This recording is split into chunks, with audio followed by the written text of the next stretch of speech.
Welcome to Life, Lessons, and Laughter with your host, Glenn Ambrose.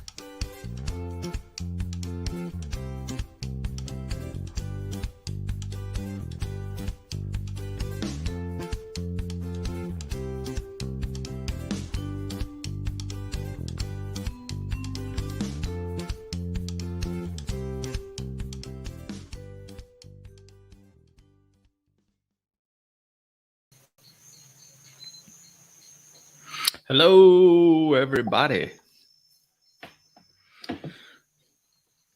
Welcome to a special, we'll call it a special holiday episode, even though it has nothing to do with that.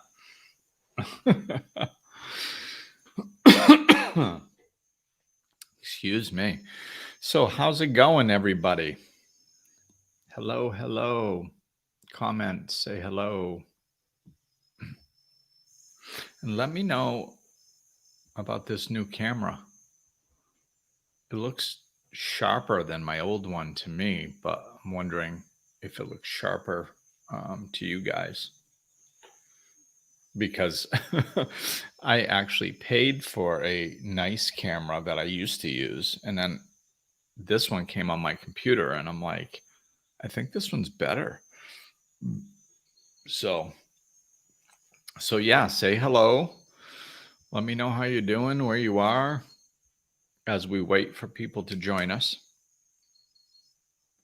It does look sharper. All right. Thank you. Yeah, I thought so too. I mean, this is my newer computer. So when I had my older computer, I bought a camera specifically, because the camera wasn't that good. But now I just hopped on this and I'm like, man, I think this one's even better than the one I paid for. So, yeah, kudos to Apple. I guess me making a move over to Apple might have been a good thing. The camera seems better. So, hey there, April. So we get Serenity. We have April. All right. So, I had nothing planned a half an hour ago. And then I sat down and really what came up was what's been coming up. It's been coming up for a while now, but it's been getting, it's kind of starting to show itself in more ways now, more practical ways.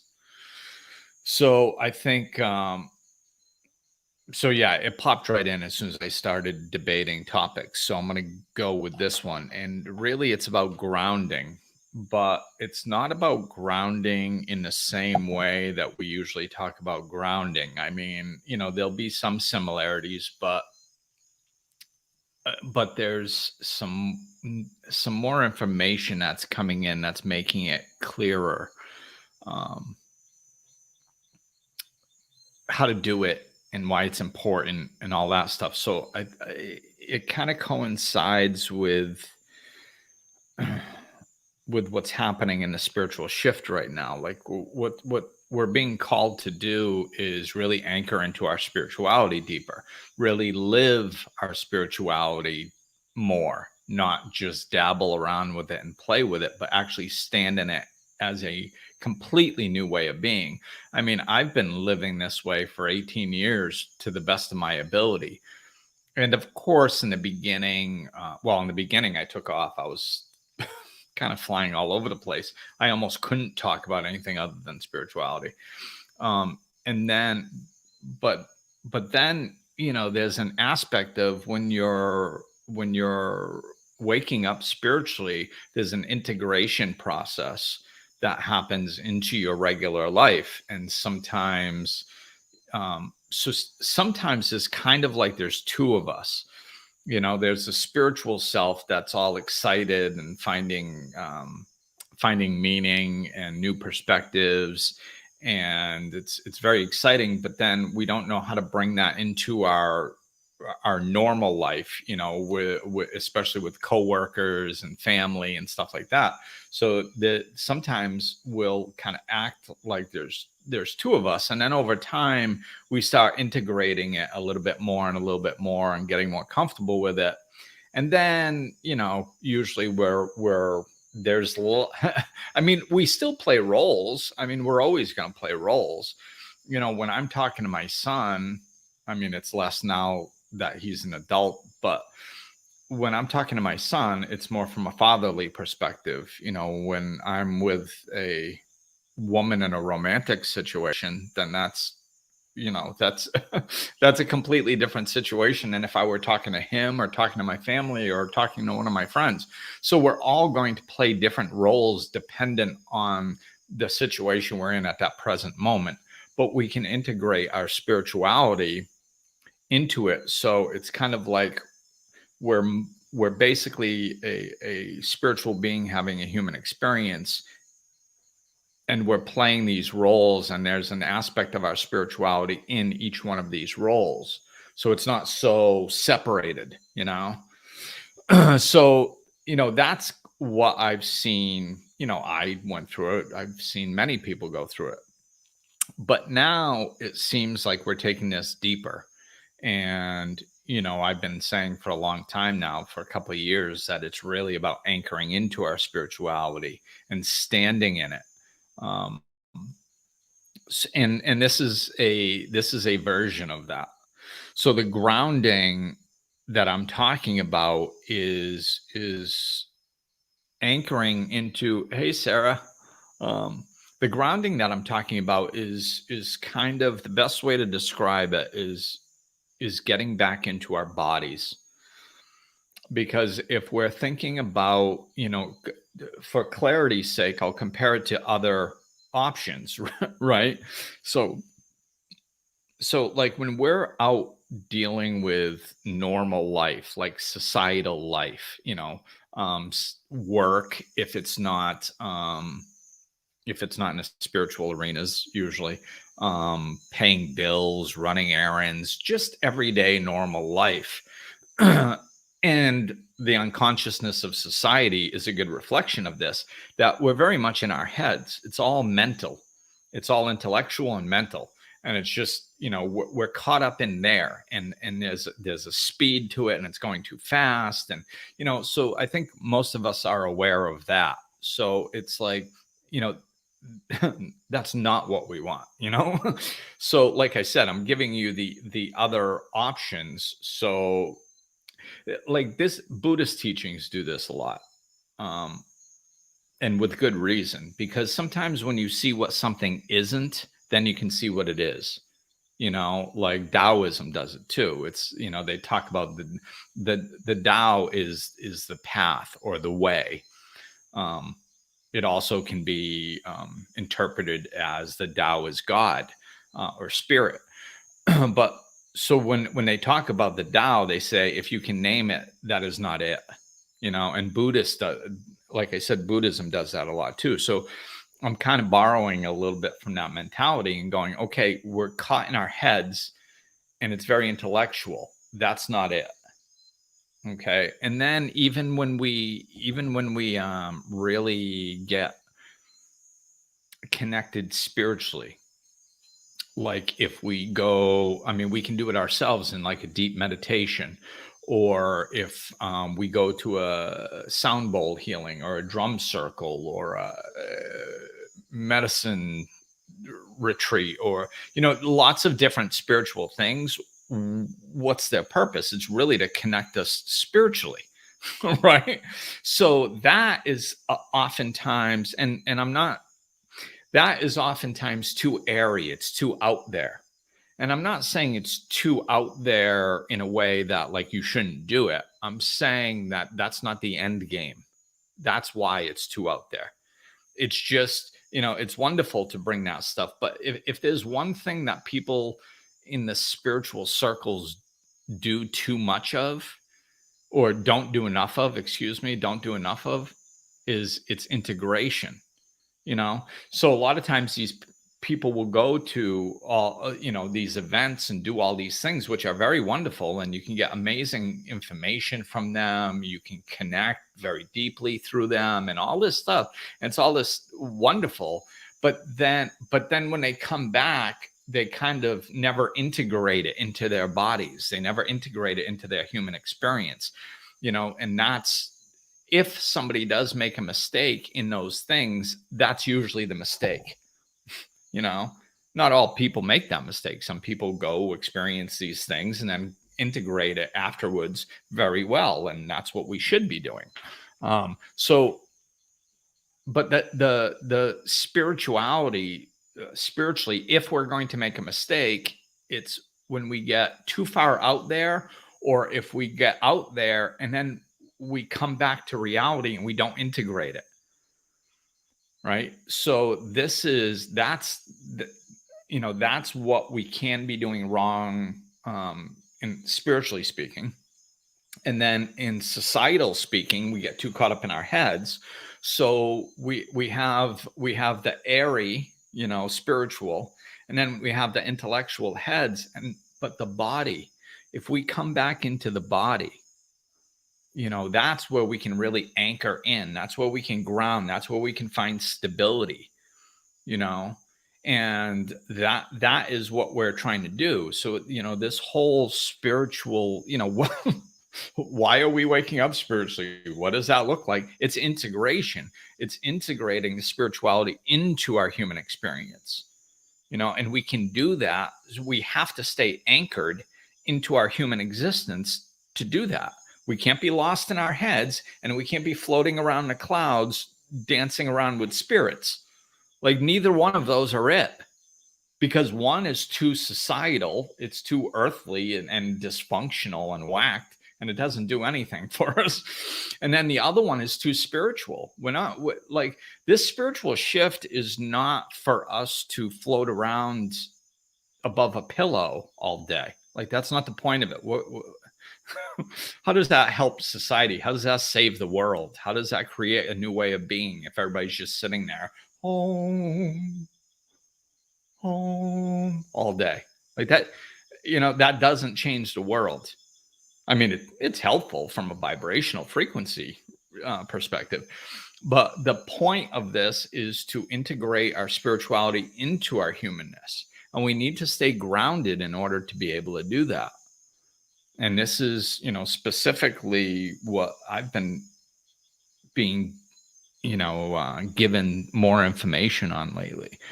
It's the, using our bodies, staying in our bodies, getting used to being inside of our bodies, because our head just runs and there's too many trap doors in the brain, So if we can just anchor into our body and then integrate the spirituality that we're learning into our existence here on earth without being like, all floating around, that's how we bring spirituality into our human experience and integrate the two. We're grounded, we're aware of our reality, everything's cool, and we're spiritual. And it's very calm when you talk about that. I'm not doing, when I talk about being too far out there spiritually and I go, I'm not doing that to be a wise ass. I mean, that's a representation of what it's like. Because like, if you try to talk to somebody that is too far gone spiritually, just in that moment, I'm not saying for life, but just if somebody happens to be too far gone in that particular moment and you try talking to them, they can't even focus, that, like, if you say anything other than I love you, they're like, they can't even process it because it's too floaty. And they're just like, well, I don't know. There might be some problems in the world. How are we going to settle those? Oh, I don't know. Everything's love. It's like, no, that's not it. That's, you're still out there. You got to come back here. You have to bring what you found out there into here. Right. So this is the grounding that I'm talking about. And of course, all work is self-work. How do we do this? We do it from within, like the same way we do everything. All work is self-work. All work is interior. So what I've been really doing, this has been coming at me in multiple different ways. But just yesterday, I was playing around, not only yesterday, but yesterday was one of the days that I was playing around with this in my own personal experience. So I went down to Cabarete, which is a town near the beach, and it's about a 45-minute drive. And the energy is very different down there than it is up here in the mountains. So like when I go down there, it's harder to stay grounded because it's like there's more going on, you know? There's more going on and the energy is different and stuff. So it's easier for me to pop into my head, and I can get irritable sometimes down there and stuff. So like I have to spend a little extra energy or a little extra consciousness to make sure that I'm staying grounded while I'm there. Grounded in what? Grounded in my spiritual truth. Like this is what I mean. Spirituality doesn't need to be floating around up there. We can once we integrate it into our bodies, it's very calming and anchoring. And that is what we need to do. We need to bring we need to bring love. We need to bring strength from love, stability from love into our bodies. Love isn't just, oh, I love you. Oh, that's an aspect of love, but love is very strong. Love is very stable. Love is very sturdy. Love is very anchoring. It's the strongest energy in the universe. So like there's no better way to stay grounded and anchored into your existence than through love. So it's not about forgetting your spirituality or disconnecting from your spirituality. It's the opposite. It's bringing your spirituality into your body and anchoring into it. And then you can be strong. Then when something happens, you're anchored into your body. You're not caught up in your head. You're not floating off into the sky. You're anchored into your body. Stability, love, firm foundation, solid. So it's just like stuff comes in and it's like, no, I'm good. I'm good. Oh, yeah, but what about this? No, I'm good. So you see can you feel that? How like anchored that is and how solid you can feel it through your whole body, especially in your torso. It's just like it's almost like you like I'm doing it as I'm explaining it. Of course, my body is responding to what I'm explaining, and it feels like my torso almost like became made of this very heavy material. It's almost like I gained 100 pounds just in my torso. And it's just like, boom, like I feel immovable because I'm anchored and I'm grounded. I'm rooted into the earth. Right. So, this is what nature does. We can learn from nature. This is nothing new. So if you think about a tree, how does a tree withstand the storms and the wind? It's swaying. Well, it has flexibility on top, which we need to have some flexibility, right? But its strength comes from the ground. It comes from its roots that are deep grounded. This is what we need to do. We need to ground our bodies into the earth, figuratively, of course, ground us and solid, stable. And then we can have the flexibility to go with what happens, because it doesn't matter. It doesn't matter really what happens on a surfacey level. So throw some comments out there. What do you guys think about this as I look over some notes that I made a few minutes ago?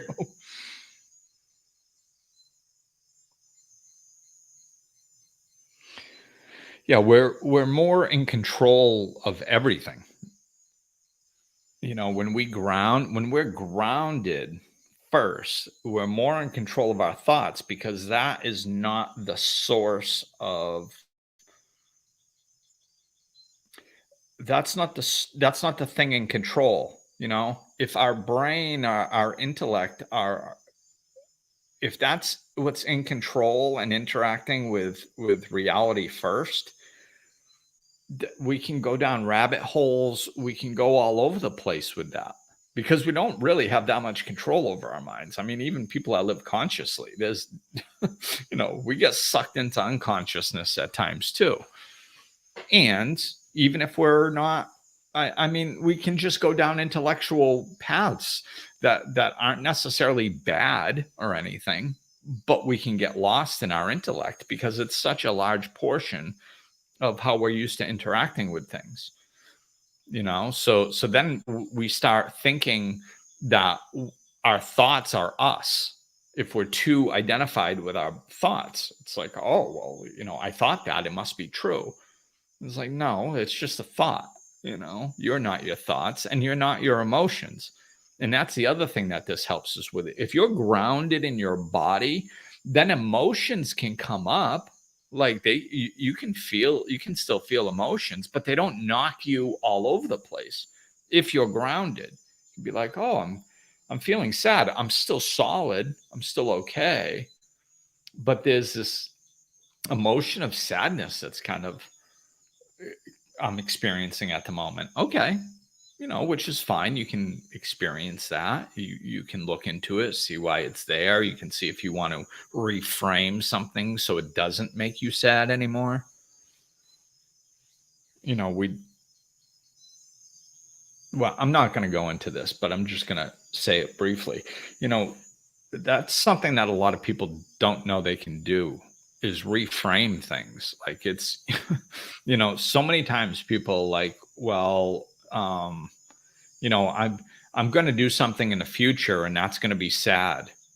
It's like, well, like I would never do something in the future that I thought was going to make me sad, but I'm not at a whim of what society told me is going to make me sad. Which a lot of people are. So without the consciousness of that, and it's the same thing with anger or it's gonna be difficult or anything. These things that we tell ourselves, oh well, breaking up with this person is going to be difficult. Well, not necessarily. If it's warranted, it might go fine. I mean, will you miss them at times? Probably. I mean, if there was any level of caring for that person, you probably will. But it doesn't, like I understand that we're going to experience some things that make us sad and make us mad and make us upset and that are difficult. Trust me. Even living the way that I live, I still experience a lot of that stuff. It's not like I'm void of experiencing these emotions. I just don't tell myself that I have to. Like I try to avoid it whenever possible. So you can reframe things into different perspectives, but that's a whole nother podcast. Like I said, I'm not gonna go into it too much. So here we go. I'm gonna look at some comments. Thanks for sharing that. It's been such a struggle. Yeah, it's not always easy. This is what I mean. Like what I just said, it's like, hell, we might as well try to reframe things and figure out how to live happily, because even when we do this stuff, it doesn't mean that our life is going to go easy. We still go through struggles sometimes, but if we grow from them, then they're not for nothing. If we go through struggles and we don't learn anything and we don't grow, oh my God, well, that this is unfortunately what a large portion of society is doing because they're unconscious. Like we just went through 2 years of COVID, and there's still people out there going like, oh, I hope things get back to normal soon. Oh my God. You hope things, you haven't learned a damn thing in 2 years. Hope things get back to normal. I hope they'd never go back to normal. Normal was messed up. Learn, grow, expand, move forward. Let's see, Heather. I've lived most of my life cut off from my body. I have dissociation problems as well. Like I'm not even in my head, I'm in another zone. Yeah. So, and that's a real thing. And this is, I think with your situation, Heather, it's even more important if that's possible, because I don't know. I won't say more important, because it's just as important for all of us to do this. But so I guess I'll reframe this. Okay. So what I would rather say is that it's going to be more beneficial to you specifically than other people. Why? Because we're growing and we're learning, right? So if we do what we're supposed to do, like most people would benefit dramatically from doing this. Now, if you've lived cut off from your body and dissociation problems, then you're going to benefit even that much more, you know? So, and by the way, that's good. That's good insight that you even know that, because a lot of people that are cut off from their mind, their body, they don't even know that they are, because it's like you develop that as a defense mechanism, as a necessity to interact with the world, and then it becomes your just way of being.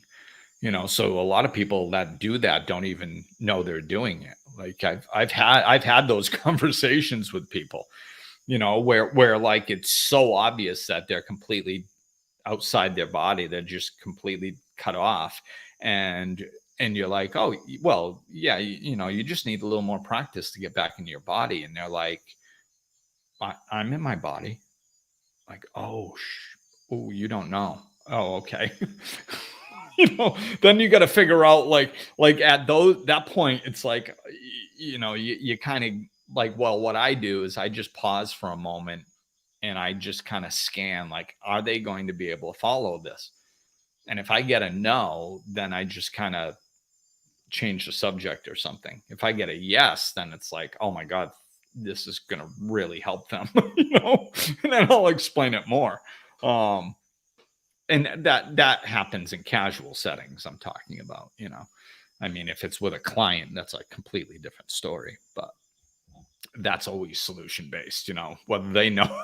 If they didn't know before the conversation, they're going to figure it out by the time we're done talking. So but yeah, we have to get back into our body. And like so I'm going to talk a little bit about what I've been doing, but Eckhart Tolle has some good teachings of this. I studied so much of his stuff many years ago when I was first starting, that it all blends together. So I don't know what's what and where it is, but it's got to be probably in the power of now. I think it's in the power of now. I'm pretty sure that he discusses being in your body then, and it's just like you can just. And so I'll kind of talk about his stuff.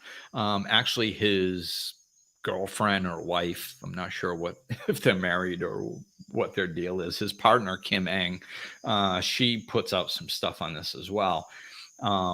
So it's like some of the things that they teach, which are helpful, are like just closing your eyes. And you guys can do this now. Just close your eyes for a moment and think about your hands. So like, how do you even know you have hands? I mean, if your eyes are closed, you can't see them, right? So how do you know that you have hands?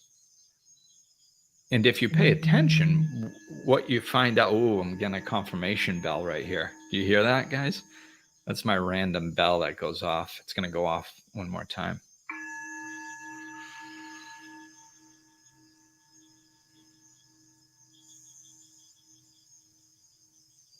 That can bring you back into your body too.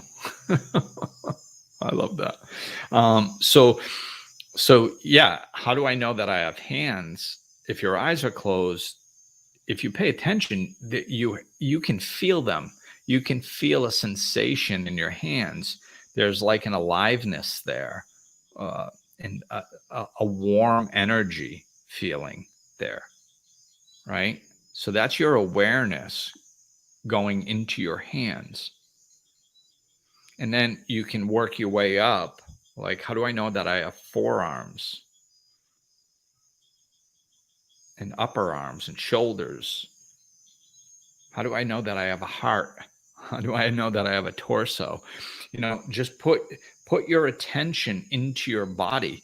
It's a wonderful way to do this, and it's also a wonderful way to bring you back into the present moment. Tolle talks about that. Of course, the power of now.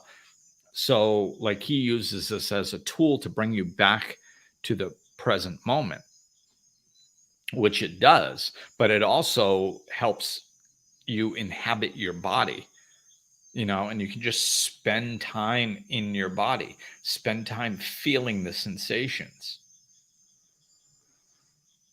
Another thing that you can do is do grounding meditations.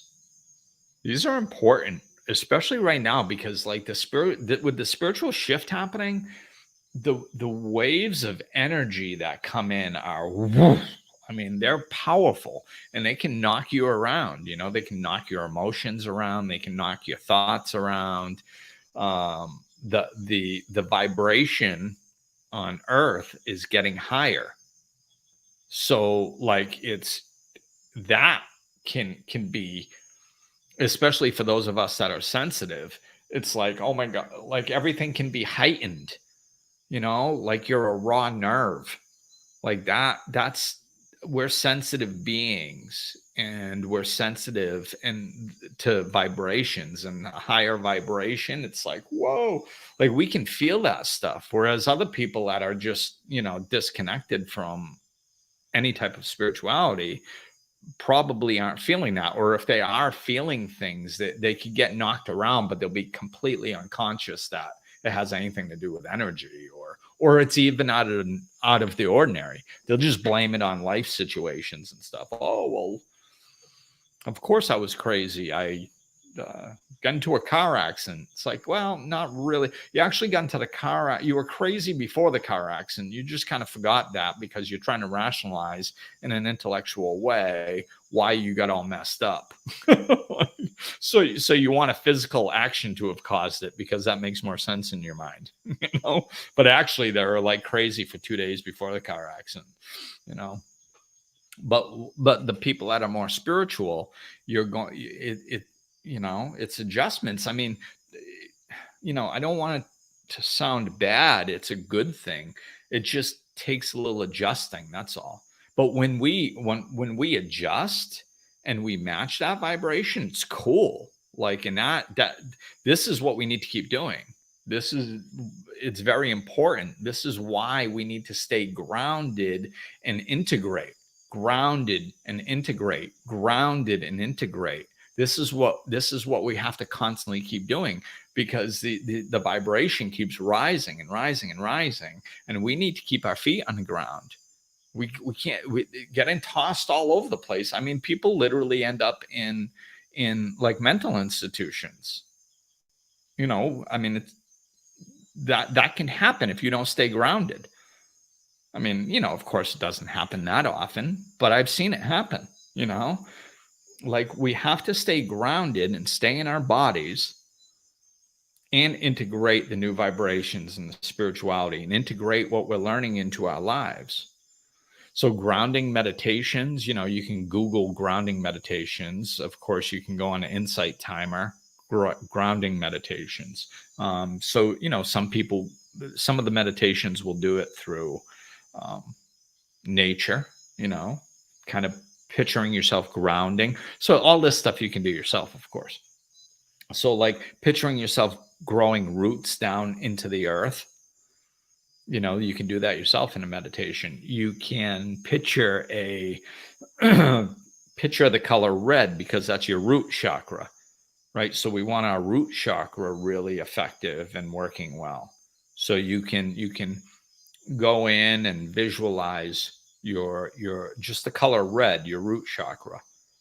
And then you can bring in a shape and a triangle, a circle, a square, it doesn't matter. Just bring in a shape and notice the color red that you see. How sharp is it? How light is it? How dark is it? Just pay attention to it. No judgment. You just pay attention to the characteristics of the color red that is in that shape, right? And then you can then let it go, and you can go through your meditation. You can either like if I'm going to do something with my chakras, I'll usually like just envision myself just kind of clearing out anything that's cloudy or unlike the sharp bright color that I would want it to be. And I'll just picture myself just pulling out anything other than that, and releasing it, transmuting and transmitting it to the highest good. And then I'll I'll do different things. It doesn't really matter. It's all intention based. Yeah, like you can't do it wrong. you know? So I'll just like some of the stuff I think I made up, when some of it I've heard from other people, and just picture it like the chakra spins. Okay, well, I'm going to make sure I want to set the intention on my chakras spinning in a correct direction. See, like I just say that because I forgot what direction it's supposed to be.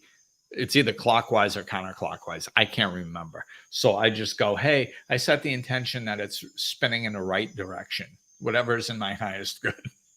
That's my catch-all. And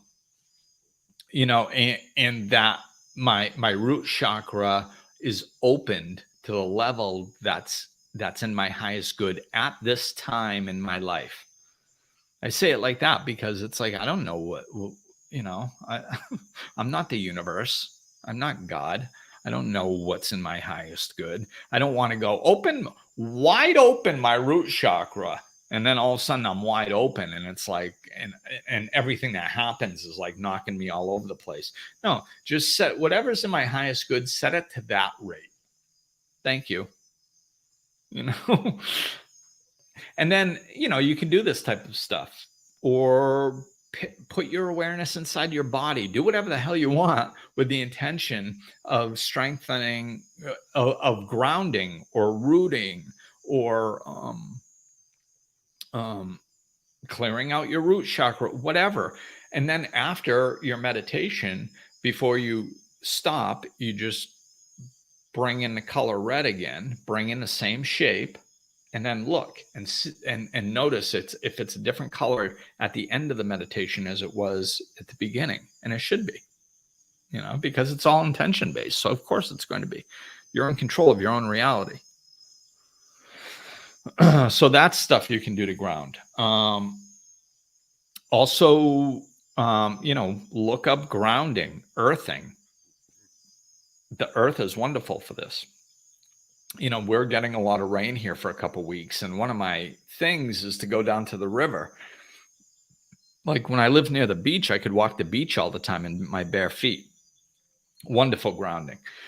Here, I don't want to walk around in bare feet for many reasons: fire ants, rocks, other ants or bugs.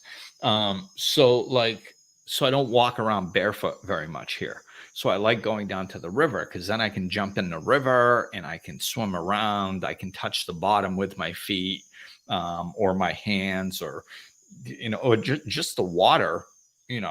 Even just swimming in natural water is grounding. It's touching the earth. Right?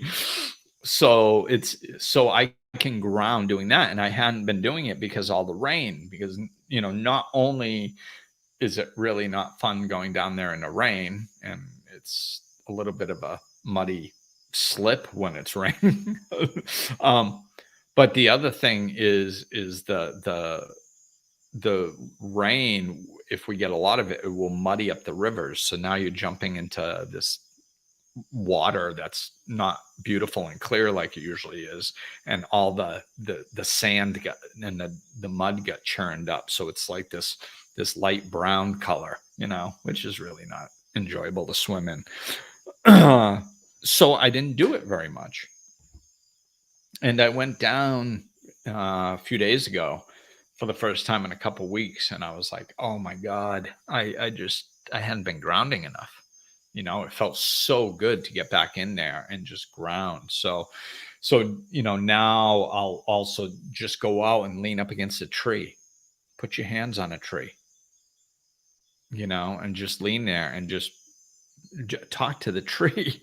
You can just be like, oh, please just release the negative ions. And because I mean there actually is science behind the earthing and the grounding aspects and stuff, and how it can take inflammation out of your body and all this stuff. I think I mentioned it before. I must have mentioned it before, but there's a cool movie, and I can't think of the name of it. I never can.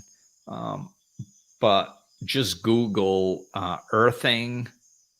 I think it's called earthing, but earthing and grounding is basically the same thing. Um, but I think it's earthing, small town in Alaska. I think that's what I Googled. And it's like an hour long video or something. And it's a very interesting explanation of grounding. And it's a little story of some guy in Alaska that heard about it and tried doing it. And he got real tons of physical relief from grounding. So after I watched that movie, I ended up buying a grounding mat, which is wonderful. You can get a grounding mat. This is another way. I didn't know I was going to talk about this. I have one, but it's over in storage because I can't use it. But what it is it's a grounding mat with just a cord. It's just a mat you can put on the floor under your desk or anywhere. I guess you can even put it under your computer for different reasons that I won't get into with the electric stuff. But like I used to have it underneath my desk, and I would, whenever I was working, I would have my bare feet on it. So I was constantly grounding. And what it does, it's just like it's almost like a very thin yoga mat. Not as long, but and that wire or the cable goes to an outlet. And instead of, how outlets have the three prongs, well, it doesn't have the top two. It just has the bottom one, which is the grounding plug. So, and it comes with a little tester, the one that I got, so you can test your outlet to make sure it's actually grounded. That's why I'm not using it now, is because here in the DR, I've lived in two places since I've been back, and I've had my grounding mat. None of the outlets are grounded here. so like I can't use it because none of the outlets are grounded. So I need to, just take a metal pole and drive it into the ground outside, and then run the cable through the window and connect it to my grounding mat. That would work. That's what the guy was doing in Alaska for a while. So, but it's this grounding, and there's a whole science to it with the moon and negative ions and all this stuff, and how it really helps our body in a physical way reduce inflammation and all this stuff. So there's many benefits to it, but it's also, from a spiritual perspective and an emotional perspective. I talked about getting lost in the mind. It's like we get lost with our emotions too. But when we're grounded and those emotions come in, I did touch on this a little, they're a lot easier to manage because we're sitting in a stable vessel. Our body is a grounded, stable vessel. So when these little emotional storms come through, they don't just like knock us all around. We're just sitting there, and it's like, okay, So this is what I'm talking about.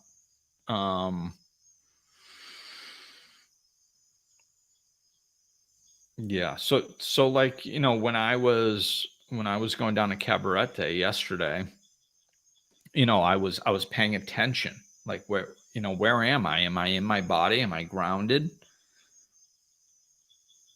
And when I was fine. But then every once in a while, the driving can be a little crazy over here, which I don't I don't mind. I think because I was a crazy driver when I was younger. So like back then I learned to flow. So I can, well, and then plus spiritually, I'm very into a flow, right? So like if there's a flow to something, I can usually connect to that flow and go with it. So the driving over here is like that. It's a flow. It's a fast flow and a crazy flow, but it's still a flow. So when I kind of connect with the flow of it, I can go with it, and it's not bad. I can handle it. But sometimes when that flow, like if I'm not grounded, especially, and that flow gets real choppy, then I can get a little irritated. And that's what was happening yesterday. I was noticing there was a flow, and then there's all of a sudden you just come up against somebody that's driving 15 miles an hour for no apparent reason, and it's like, and then sometimes you can't get around them because there's other things going on, and it's like, whoa, what, and it knocks you out of your flow. And then you go around them and you get back in the flow, and then you nail another one. Wait. And it was I remember yesterday I was driving and it was 3 in a row like that. Like I went through the first one and I stayed in my flow. And then I got to the second one and I started getting knocked out of my flow a little bit. And I didn't fully know this until I thought about it afterwards. And then the third one, it was just, I had just gotten, my flow had just gotten chopped 3 different times in like 2 minutes. And I couldn't stay in the flow. So I was just, I'm out of my, it didn't feel comfortable. It didn't, so, so I got knocked a little bit. But as soon as I just put my attention, and I was like, whoa, just stay, I was using the word grounded yesterday, as opposed to in my body, but you can use, they're interchangeable. But I was like, dude, stay grounded. It's fine. And as soon as I said that, I felt all my energy go right back into my body. It came right out of my head, and the little floaty stuff that kind of feels like you're out of control a little bit. That floaty stuff, which is kind of emotion affiliated. And then the mind, what it started doing, both those aspects, just as soon as I grounded, everything just went whoop. And I was like, oh yeah, okay. I'm good. And this is why it's so important, is to understand this. This is what it does for us.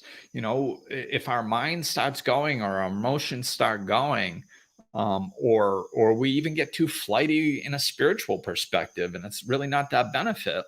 It's like, bring it in. Come back, come back here where you're solid, you're safe, you're secure, you're locked in, you're foundational, you've got your roots. And it's like this other stuff just doesn't even stand a chance.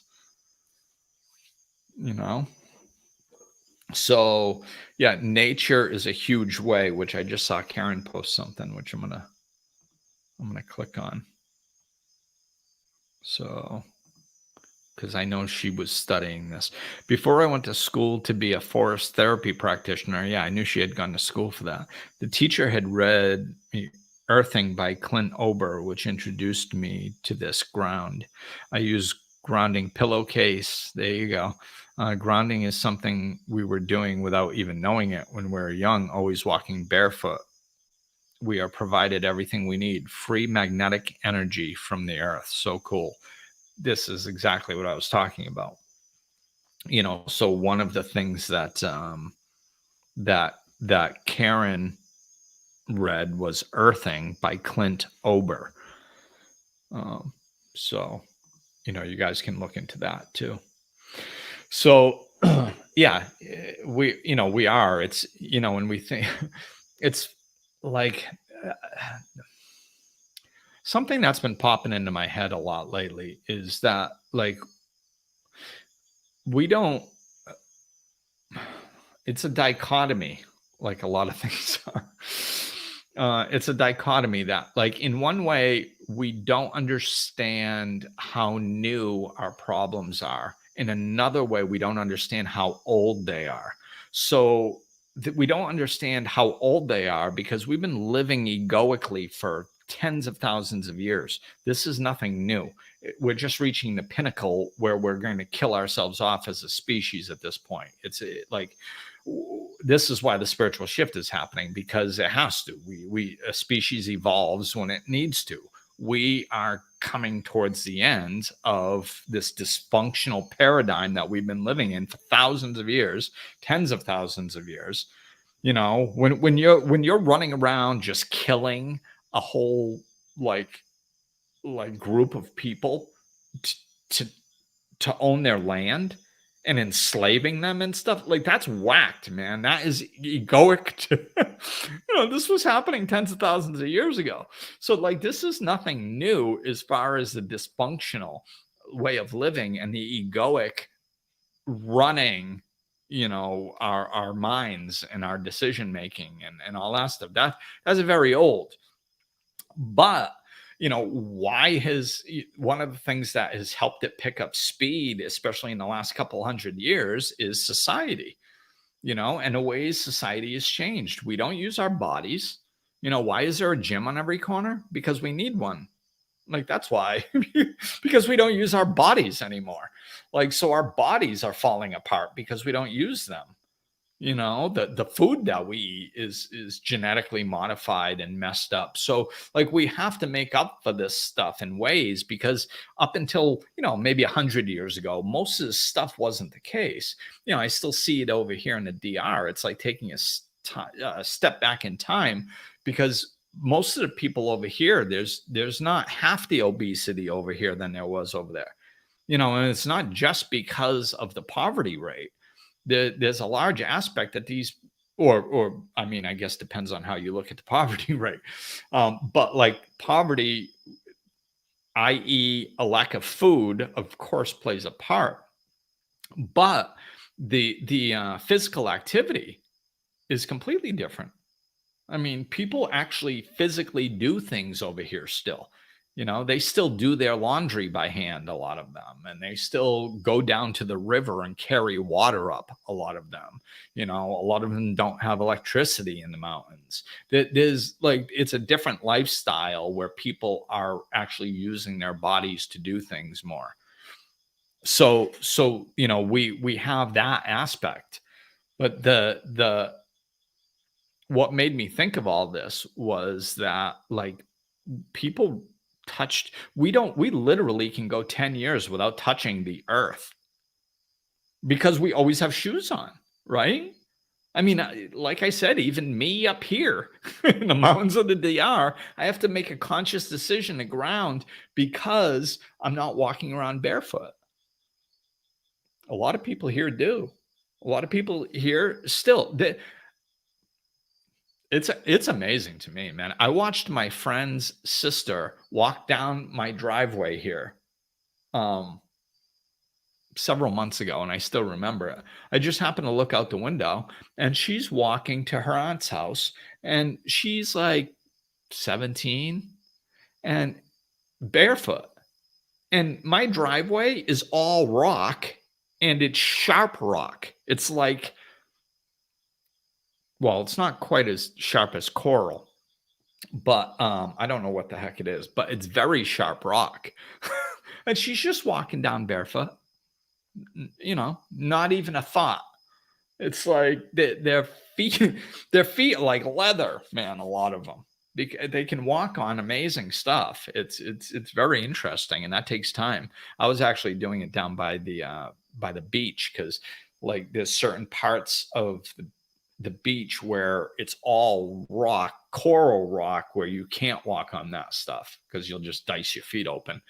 Um, and so you have to walk along a path behind the rock. And that can that can be all kinds of different stuff. But I got myself to where I could walk the whole, like, I could walk a couple hour and a half, 2 hours on dirt roads with rock, smoother rock, all different textures, and sometimes hot sand, and sticks, and all kinds of stuff. I got to a point where I could walk my whole walk down and back barefoot because my feet were toughening up over time, and which was wonderful. I wish I was still doing that in a way, but just got to find other ways. Maybe I'll start walking up and down my driveway.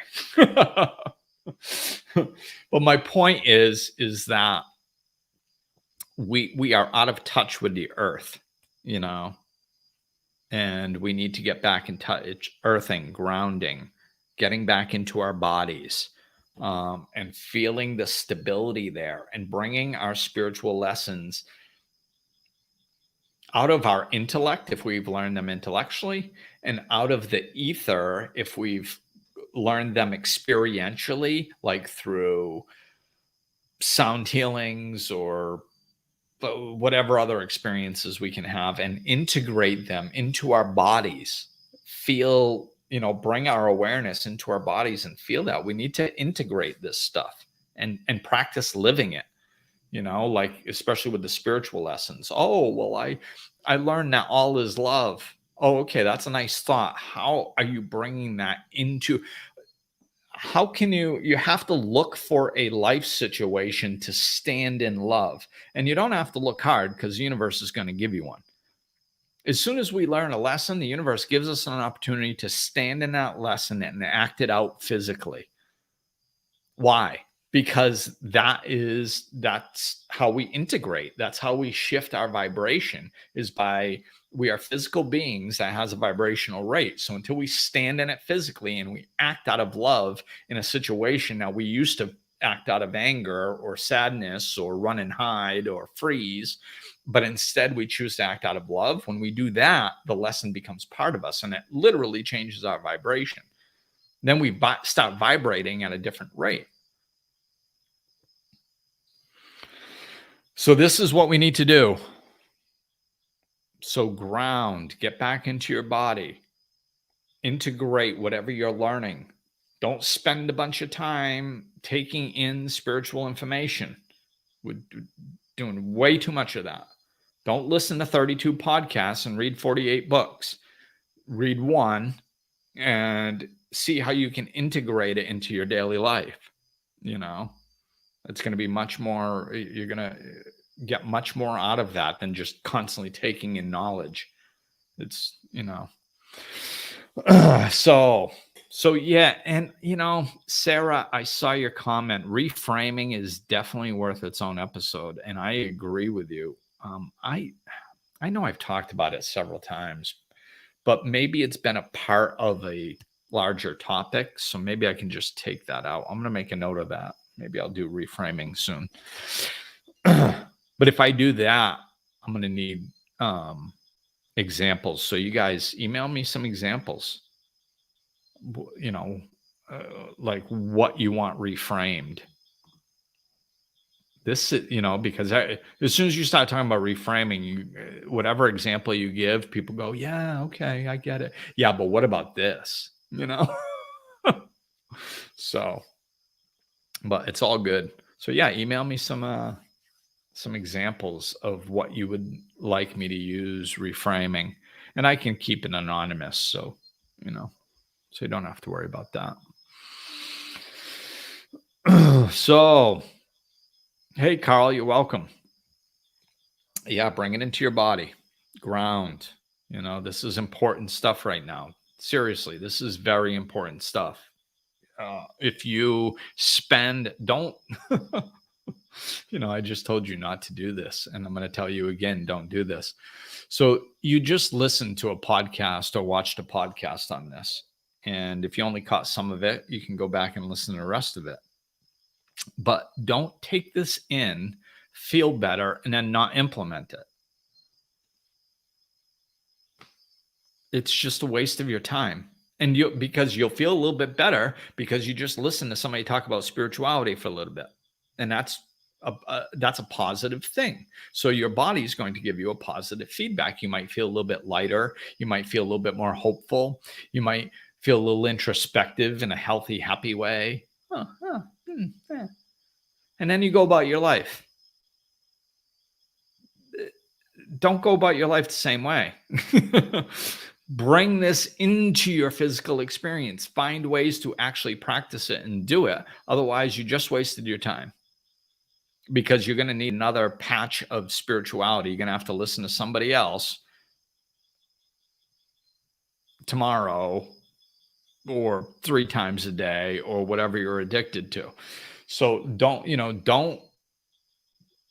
think that listening to spiritual teachers is going to enhance your life, because it's not.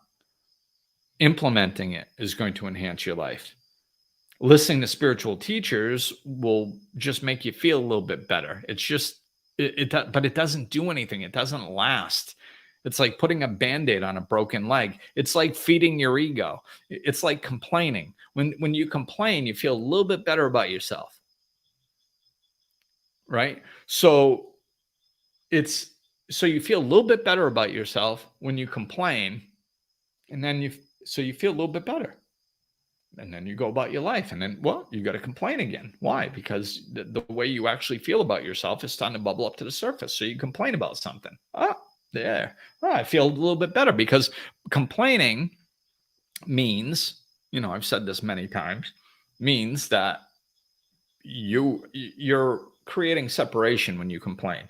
You're implying unconsciously, most people aren't conscious of this, but you are implying that you're better than whatever you're complaining about. Because if it were up to you, you wouldn't do that. You're just implying that by the very nature of complaining about the person or the situation. So you feel like you're better than that person or situation. That's what complaining does. That's why people do it so often, because they get something from it. They get an ego stroke. I feel a little bit better.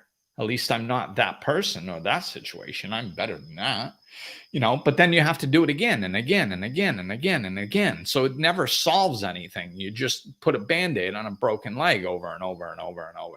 So, it's the same thing with spiritual lessons.